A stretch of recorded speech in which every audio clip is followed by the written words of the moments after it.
नमस्कार दोस्तों, मैं पूजा वार्ष्णेय आपकी अपनी कहानियों में आपका स्वागत करती हूँ। आज की कहानी का शीर्षक है बिन ब्याही माँ। आज क्लास में श्वेता उदास थी। हमेशा चहकने वाली बच्ची को ये क्या हुआ? कल ही तो टीचर डे था।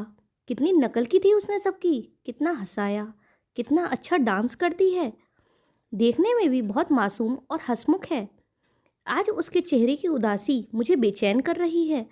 न जाने क्यों। लड़कियां बहुत मासूम दिल की होती हैं। किसी लड़के ने कुछ, अरे नहीं नहीं, घर पर कोई परेशानी हो सकती है या हॉस्टल में किसी ने रैगिंग तो नहीं ली। क्या हुआ? मैं उससे खुद ही बुलाकर पूछ लेती हूँ। क्या हुआ श्वेता? कुछ नहीं मैम। सबके सामने मुझे कैसे बता सकती है? मैं भी ना। क्लास के बाद मिलो मुझे। ओके। मेरा मन लंच खाने में बिल्कुल नहीं था। मैं केवल उस बच्ची से मिलना चाहती थी। हर आहट पर पलटकर देख रही थी, मगर वह नहीं आई। मन रह रहकर घबरा रहा था। दूसरे दिन भी वह चुप थी। आज क्लास में वह सामने बैठी थी। निकलते ही मैंने उसे लाइब्रेरी में आने का इशारा किया। वह आई और आते ही नमस्ते कहकर खड़ी हो गई। वहाँ सभी लोग थे, इसीलिए मैं उसे किनारे में ले गई, किसी बुक के बहाने। उसे बैठाकर उससे बात करने लगी। बातों ही बातों में मैंने उससे पूछा, तुम 2-3 दिन से उदास हो, क्या परेशानी है? गुमसुम सी हो तुम। वह बोली, कुछ नहीं मैम, कुछ भी नहीं। मैंने कहा, मैं आपकी मैडम हूँ, कहो क्या हुआ? कुछ नहीं मैम, तुम मुझे अपनी दोस्त ही समझो। मैं तुम्हारी बातें किसी और को नहीं बताऊंगी। हाँ कहो कहो ना, क्या हुआ? उसकी आंखें भर आईं। जोर से उसने मुझे गले लगा लिया। उसके स्पर्श में अपनापन सा लगा। उसने मुझे अपने बारे में सब कुछ बता दिया। उसे चुप कराते कराते मुझे अपना अतीत याद आने लगा। श्वेता आगे पढ़ना चाहती थी और माँ बाप उसकी शादी कराना चाहते थे। मैडम, मैं आपकी तरह पढ़ लिख कर आगे बढ़ना चाहती हूँ, पढ़ाना चाहती हूँ। मैंने उसे समझाया, तुम परेशान मत हो, सब ठीक हो जाएगा। मैं बात करती हूँ तुम्हारे मम्मी पापा से।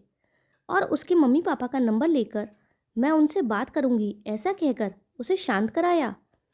फिर मैं उसे किताबों की दुनिया में छोड़कर अपने अगले पीरियड को लेने चली गई। मैंने उसके मम्मी पापा को मिलने के लिए अगले ही दिन अपने घर पर बुलाया। वह आए तो मैंने उन्हें बहुत समझाया कि श्वेता पढ़ लिख कर आगे बढ़ना चाहती है। उसने अभी ग्रेजुएशन भी कंप्लीट नहीं की है, सेकंड ईयर में है। उन्हें समझाने में मुझे कई घंटे लग गए, मगर संतुष्टि इस बात की हुई कि वे कहने लगे कि वह अपनी बच्ची की शादी अब जल्दी नहीं करेंगे। अगले दिन श्वेता कॉलेज आई तो उसके चेहरे पर अलग ही मुस्कान थी। उसकी मुस्कान देखकर मुझे बहुत शांति मिली, मानो मैंने एक बच्ची का जीवन डूबने से बचा लिया हो। छोटी उम्र में शादी और जिम्मेदारी इंसान को मानसिक और शारीरिक दोनों तरह से कमज़ोर बना देती हैं। खैर, आए दिन जीवन में ऐसी घटनाएं होती रहती हैं, लेकिन एक टीचर और काउंसलर होने के नाते मेरा उद्देश्य लोगों के जीवन को सुधारना है और सही दिशा देना है। आज भी अखबार पढ़ते पढ़ते कुछ ऐसी ही खबरें थीं जो मुझे अपने अतीत की ओर ले गईं। आज भी जब साहिल को याद करती हूँ तो आंसू रुक नहीं पाते। रोड एक्सीडेंट में स्पॉट पर लोगों का मर जाना सच में कितना घातक होता है परिवार के लिए। क्लास 9th में मैंने स्कूल चेंज किया था। वह मुझे सामने वाली बेंच से देख रहा था। आप नई हो क्या यहाँ? कहाँ से हो? कौन से स्कूल से हो? कितने परसेंट नंबर थे पहले? बाप रे, इतने सारे सवाल एक साथ! यह कहकर मैं जोर जोर से हंसने लगी। फिर धीरे धीरे मैंने उसकी जिज्ञासा को शांत किया। उसके सारे सवालों के जवाब दे दिए। मैंने कहा, पापा का ट्रांसफ़र हो गया था तो मैं बिलासपुर से हूँ। पहले स्कूल में 85% थे। वह बोला, कौन सी कॉलोनी में? मैंने कहा, नई प्रोफेसर कॉलोनी में। अरे, मैं भी तो वहीं रहता हूँ। लंच टाइम हो चुका था। साहिल ने कहा, चलो खाना खाते हैं। साहिल के प्रश्न खत्म ही नहीं होते थे। मैं सोचती थी कि यह क्या खाता है, कितना बोलता है, लेकिन खाता तो मेरी तरह सब्जी रोटी ही था। वह बात करने का बहुत शौकीन था। उसे क्लास में सबसे कुछ ना कुछ पूछने की आदत थी। सब उसे इंक्वायरी ऑफिसर कहकर पुकारते थे। उसे चुप बैठना तो आता ही नहीं था।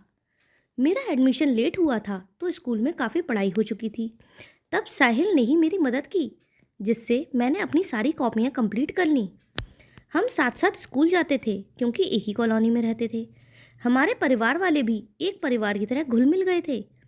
हम दोनों ही अपने माता पिता की इकलौती संतान थे। हम दोनों की हर इच्छा पूरी की जाती थी। न जाने हमें कब एक दूसरे की आदत सी हो गई थी। कभी होमवर्क के बहाने तो कभी सब्जी लेने के बहाने हम मिलते रहते। साहिल तो कभी कभी फीवर में भी स्कूल आ जाता था और मैंने तो कभी छुट्टी ही नहीं ली। हम दोनों पढ़ाई में टॉपर थे। घर वालों को हमसे कोई शिकायत नहीं थी। एक बार हम जब सब दोस्त मिलकर पिकनिक पर गए थे, वह एक यादगार लम्हा था जीवन का। हम नदी के किनारे साथ बैठे थे। पहली बार उसने मुझे प्यार से छुआ। हम दोनों सबसे नज़र बचाकर एक दूसरे के हाथ में हाथ रखकर बैठे थे। इस उम्र का प्यार भी। पहली बार साहिल ने मुझे किस किया। मुझे शर्म आ गई और वह मुझसे भी जिद करता रहा, मगर मैंने नहीं किया। एक अजीब सी शर्म और डर था, न जाने क्यों। मैं छुट्टियों में अपनी नानी के घर चली गई थी। एक दूसरे से फ़ोन पर कभी कभी बातें हो जाती थीं। वह किसी रिश्तेदार की शादी में गया था और जब हम दोनों लौटे तो स्कूल खुल चुके थे। हमारी खुशी का ठिकाना नहीं था। 10वीं बोर्ड के एग्ज़ाम थे और 10वीं बोर्ड की पढ़ाई का हमारे ऊपर बहुत प्रेशर था। हमारे बीच कहीं ना कहीं पढ़ाई को लेकर भी कंपटीशन था। हम जब भी मिलते पढ़ाई की बातें करते थे। साहिल का गिफ्ट उधारी था और उसे क्या, मुझे भी मौके का इंतज़ार था। हमारी मुलाकात तो कई बार हुई, मगर ऐसा मौका कभी नहीं मिला।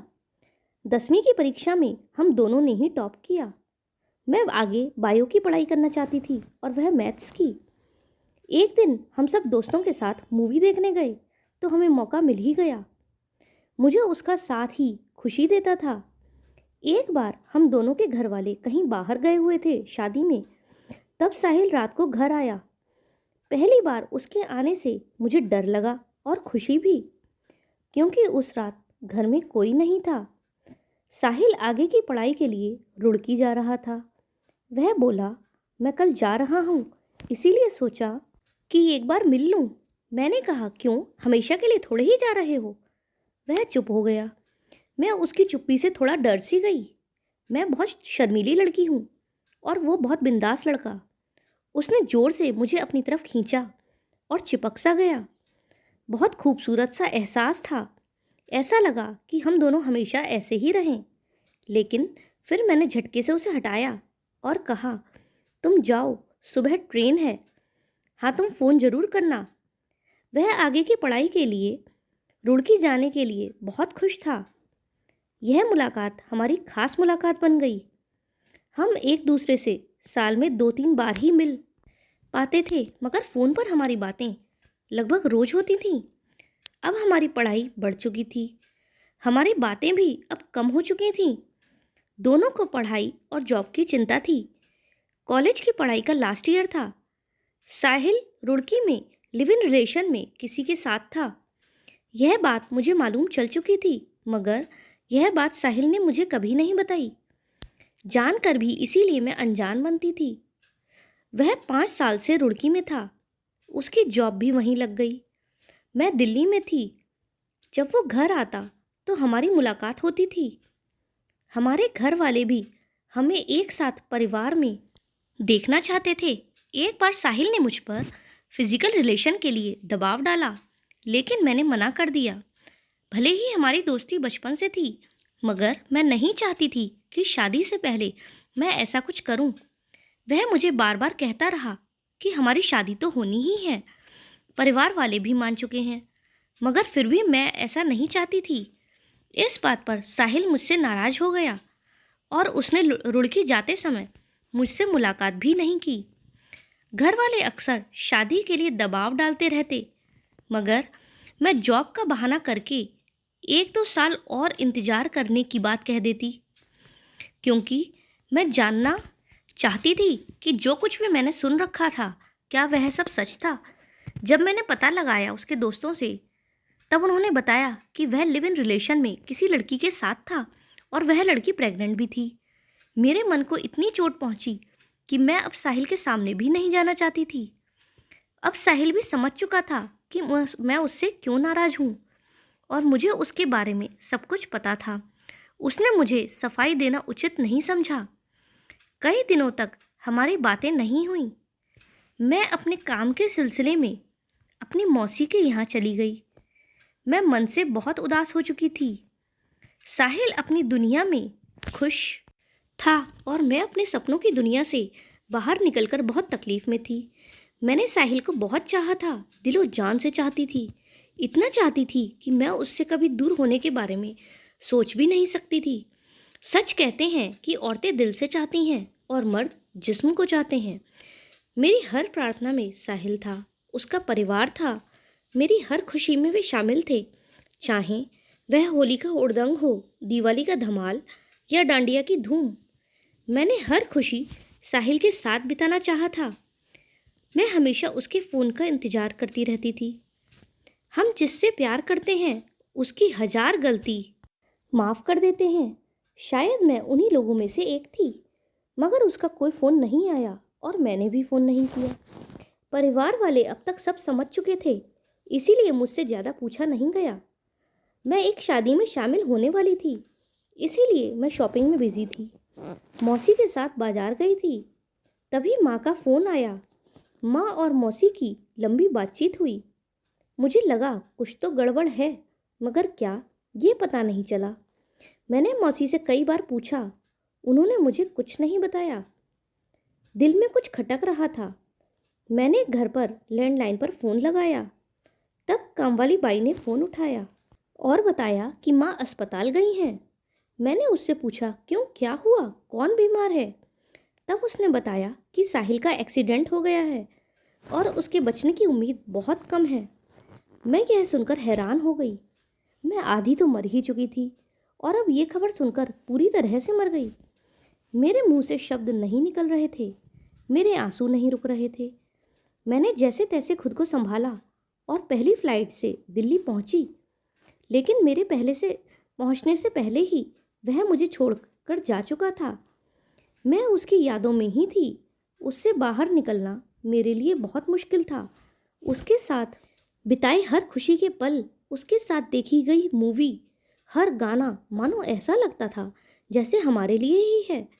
फिर मुझे उसकी गर्लफ्रेंड के बारे में पता चला कि वह उस बच्चे को जन्म ही नहीं देना चाहती। फिर मैं उससे मिलने उसके शहर पहुंच गई। वह अपनी जगह सही थी कि वह इस बच्चे को नहीं चाहती, लेकिन अब क्या कर सकते थे, क्योंकि उसका अबॉर्शन भी नहीं हो सकता था। समय बहुत ज़्यादा हो चुका था, इसीलिए मैंने उसकी आर्थिक मदद की, उसकी मेडिकल सुविधा उपलब्ध कराई। मैं बहुत संपन्न घर से थी, तो मैंने उस बच्चे को गोद ले लेना चाहा, लेकिन मेरे फैसले से सब नाराज थे कि जिस व्यक्ति ने मुझे धोखा दिया, क्या मुझे उसके लिए ऐसा सोचना चाहिए? लेकिन मैंने साहिल से बहुत प्यार किया था और मैं उसके बच्चे को अनाथ नहीं देख सकती थी। मेरे माँ बाप ने मुझे बहुत समझाया कि मेरे आगे पूरा भविष्य पड़ा था, मगर मैं शादी नहीं करना चाहती थी। मैंने उस बच्ची को गोद ले लिया। वह दिखती भी बिल्कुल साहिल की तरह ही है, बहुत नटखट, नादान और शैतान। आज इस घटना को पूरे 10 साल हो गए हैं। उसका नाम भी मैंने काजोल रखा। काजोल साहिल की फेवरेट हीरोइन थी। हम जब भी भविष्य की बातें करते थे तो वह यही कहता कि मैं अपनी बेटी का नाम काजोल रखूंगा और बेटे का अमिताभ। फिर हम बहुत देर तक हंसते रहते थे। मैं आज अपने जीवन में बहुत खुश हूँ, अपने फैसले से खुश हूँ और काजोल के साथ तो मैं बहुत ही ज़्यादा खुश हूँ। जीवन में कुछ फैसले बहुत कुछ बदल देते हैं। आज मैं एक शिक्षिका और समाज सेविका हूँ और मुझे अपने इस फैसले पर गर्व है कि मैंने एक बच्ची का जीवन संवार दिया। सच कहूँ तो मैं बिन ब्याही माँ बनकर बहुत खुश हूँ। जाने कितनी ही ऐसी बच्चियाँ और बच्चे इस दुनिया में आते हैं और अनाथ बनकर रह जाते हैं। कारण जो भी हो, लेकिन किसी को भी हक नहीं कि किसी के जीवन से खिलवाड़ करें। आज मैं कई गोद लिए बच्चों की देखभाल करती हूँ।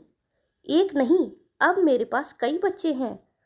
उनकी जिम्मेदारी मैंने ले रखी है और मैं उन बच्चों के साथ बहुत खुश हूँ।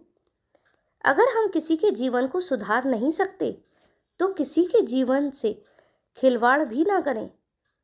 यह मेरे आज के युवाओं से विनती है। मैं बहुत खुश नसीब हूँ कि मेरे माता पिता ने मेरे फैसले में सहमति जताई। वह मेरे साथ हैं हर खुशी, हर सुख दुख में। मगर हर औरत मेरी तरह इतनी खुशनसीब नहीं हो सकती कि वह बिन ब्याही ही माँ बन जाए। दोस्तों, अगर आपको यह कहानी अच्छी लगी हो और आप आगे भी ऐसी कहानी सुनना चाहते हो तो वीडियो को लाइक करें और चैनल पर नए हो तो चैनल को सब्सक्राइब करें। हमारे साथ अंत तक बने रहने के लिए धन्यवाद।